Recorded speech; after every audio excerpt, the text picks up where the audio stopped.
In this short video, I'll go through and show you how to do the various steps to be able to do spreadsheet math, filtering, sorting, and a quick reminder on how to go through and make your histograms. So this is our Galaxy Zoo dataset. When you first click on the link, you'll find that it's view only, meaning you won't be able to go through and make any edits. So in order to be able to make edits, you'll need to go to File, then Make Copy, and that will make a copy and save it to your own personal Google Drive account, and you'll be able to edit and make changes to that particular file. So the first thing that the instructions tell us to go through and do is that we need to make a new column over here. So if I mouse over by column R and click this little arrow, I can click Insert One Right, and that's going to make a new column for me over here on the right. Now it tells me that this column is going to be for our color index, which we're going to use G minus R. So G refers to mostly green light, R refers to mostly red light. So we're going to be able to look at the difference in the amount of those two wave bands.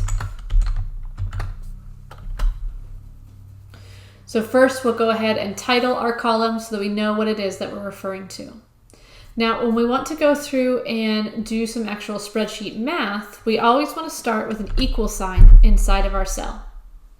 Now, there are at least two ways to go through and do spreadsheet math, and I'll show you two of them so you have an idea of what you need to go through and do. So our instructions say we're going to do the GMAG, which is column I, minus RMAG, which is column J. So since I'm currently in row 2, I'm going to click in the I2 cell, so that's column I, row 2, and you'll see that it's updated over here. It now says I2. I'm going to subtract from that RMAG, column J, row 2, and you'll see that it's updated that as well. When I'm done entering my formula, I click Enter, and now it does the calculation for me.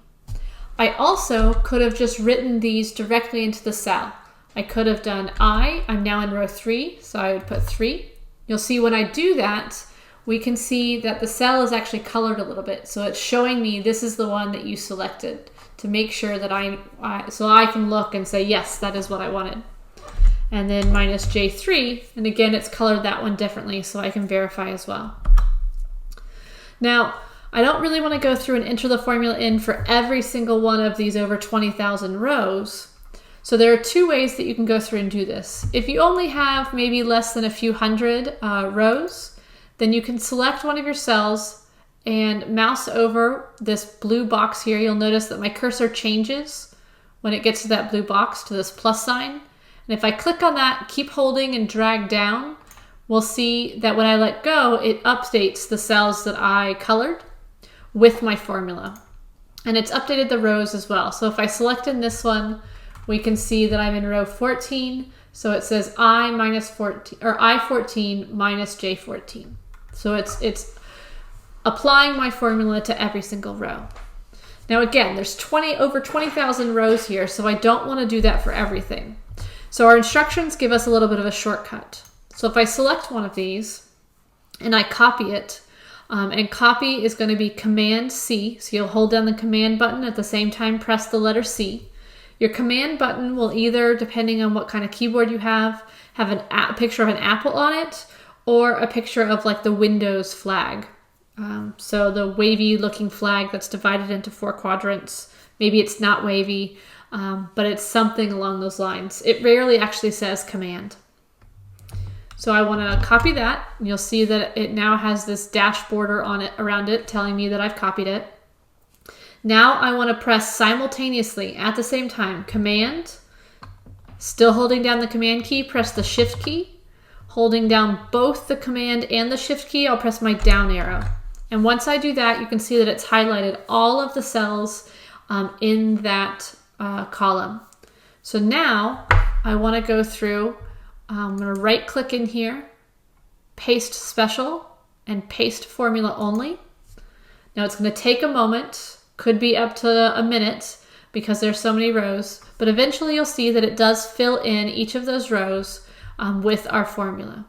So if we're at row 19,990, we can see that that cell says equals I 19,990 minus J, 19,990. But unfortunately, it's putting this into scientific notation at first, and that's mostly due to the column that's next to it. So if you have really big or small numbers, scientific notation is great, but this one is saying 6.8 times 10 to the negative 1, which is really just 0.68, 0.68. That's all that number means. So I'd rather just see it in the normal decimal form than in scientific notation. So I'm going to select that whole, all of those entries, and I'm going to mouse over here to where it says 1, 2, 3. And if I click there, I can change it from currently it's scientific notation, and I'm going to switch it to number. And now all of these numbers are much more readable to me, and they can make a lot more sense.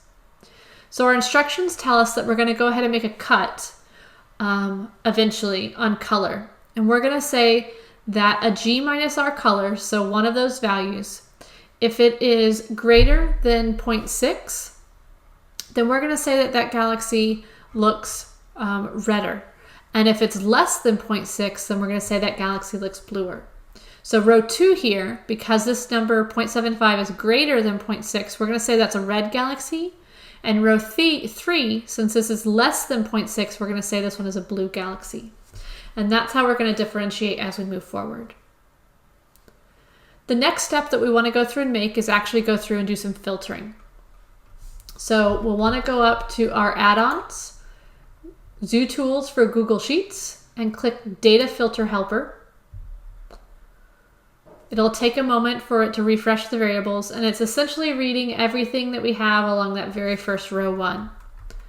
Now our instructions tell me that we're going to filter on P underscore spiral, and we're going to change it to greater than. So basically we're going to keep everything, every row that has an item here that is greater than 0.8.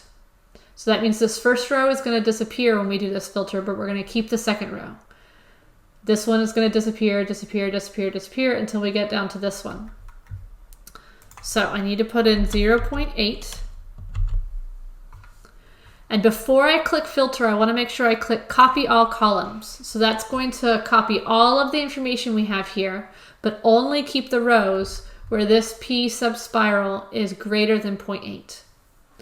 And the P subspiral is basically probability of being a spiral. So we want only to select the things that are 80% likely to be a spiral galaxy. So I'm going to click the filter button. It's going to take a while to process. It could take up to a minute because, again, this is a very large spreadsheet. All right, my little bar has disappeared up here, so I know everything's done. First thing, we want to rename this tab. So now I know that all the galaxies in this tab are spiral galaxies. And if I take a look at this column, there's not a single one that has an item that's less than 0.8. So again, those are the two that we notice on the first sheet. Now you'll go through and repeat this process starting from the main sheet and do the same thing, but now for ellipticals. So you'll do P underscore elliptical instead, and make an elliptical tab. I'll let you do that on your own, but I want to show you the two other things that you'll do with each of the spreadsheets that you're going to make.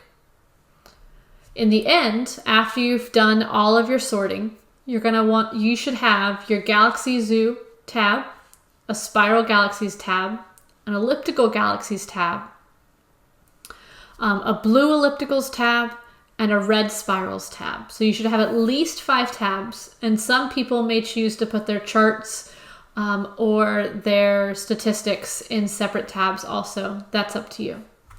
So first, let's go through and remind ourselves how to do the statistics. We saw this before in one of the earlier ZooTools labs. So you'll go to ZooTools and then Summary Stats Helper, and we want to select the G minus R information. So this is giving me the full range of values, the statistics on the values of our color index, or G minus R. So our minimum number is this negative 1.4. Our maximum is 6.8. We've got our mean, we've got our median, and we've got our standard deviation. So you'll want to go click add this to sheet so that you can have it saved and you're not just showing it right here. Again, you'll need to do this for each of your 5 tabs that you'll have at the end. The final thing that you're going to do for each of your tabs is you're going to create a histogram. So we want to go up to Insert, Chart, and if you already have your column selected, great. And actually, we'll go ahead and select the full one, and then it should use that as our title. Now, what you first get is not a histogram. So we need to go through and change from column chart down here to histogram. So now what we have is a histogram. You'll want to go through and customize it to, you can change the sizes of the bins, of the buckets. So right now it's doing some sort of auto size, but you can type directly in there to make it whatever you want. We can make it bigger, we can make it smaller. We can do any particular size that we want. That, of course, is a little too big. But you can play around with it yourself to see what you like. You can add titles. So your overall chart title that'll show up top. I recommend that you add both a horizontal axis and a vertical axis title so that you know which one it is. And if you're going to make one place for all of your charts, make sure your chart title includes which galaxies you started with. So we started with a full data set for this one. So I would want to do something like all galaxies.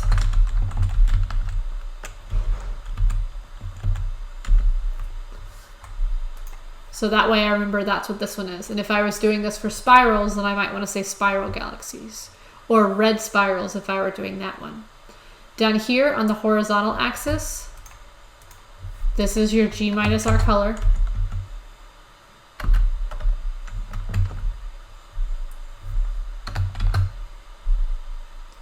And then your vertical axis is just the number of galaxies.